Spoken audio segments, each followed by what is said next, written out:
Tahimik lang ba ang celebration? Hindi. Dahil sa pagpasok ni Daniel Padilla sa kanyang ika-31 birthday, isang engrandeng surprise party ang inihanda para sa kanya na ikinatuwa ng maraming fans. Ano ang nangyari sa espesyal na gabing ito? Tara, silipin natin. Isang panibagong milestone ang ipinagdiwang ng kapamilya superstar na si Daniel Padilla matapos niyang mag-31 years old.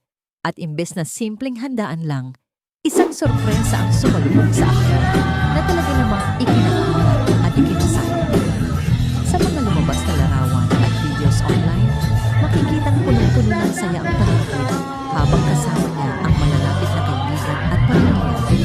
Makikita rin ang eleganteng venue na may modernong setting, masarap na pagkain, at isang birthday cake na bagay sa isang tunay na celebrity star.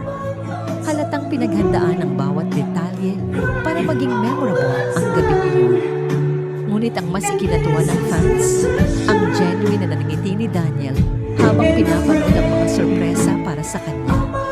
Marami ang nagsabi na masaya silang makita si DJ na nag-i-enjoy at tila mas relaxed ngayon. Sa social media, bumahagi ng pagmamahal mula sa fans at supporters. Marami ang nagpahayag ng kanilang pagmamahal at patuloy na suporta sa aktor. Kasabay ng na mas marami pang blessings at proyekto ang dumating sa kanyang buhay. Hindi rin maikakaila na hanggang ngayon, isa pa rin si Daniel sa pinaka-pinag-uusapang celebrities sa bansa. Kaya naman bawat galaw niya, bawat celebration, ay agad sinusubaybayan ng publiko. Sa edad na 31, marami ang curious kung ano ang susunod na kabanata sa buhay ni Daniel Padilla. Bagong projects ba? Bagong achievements? O bagong inspirasyon? Isa lang ang sigurado. Patuloy pa rin siyang minamahal ng kanyang fans at handang sumuporta sa bawat bagong yugto ng kanyang buhay. Ikaw, ano ang birthday wish mo para kay Daniel Padilla?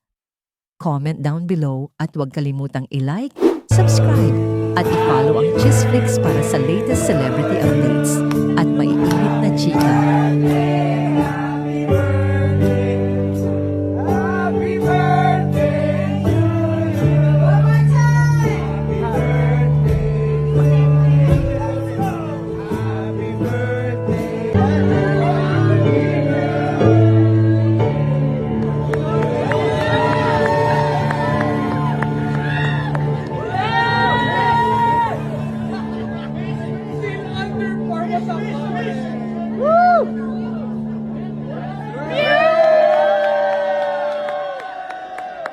Subscribe para sa mga susunod na ulat at chismis. Chisflix sana!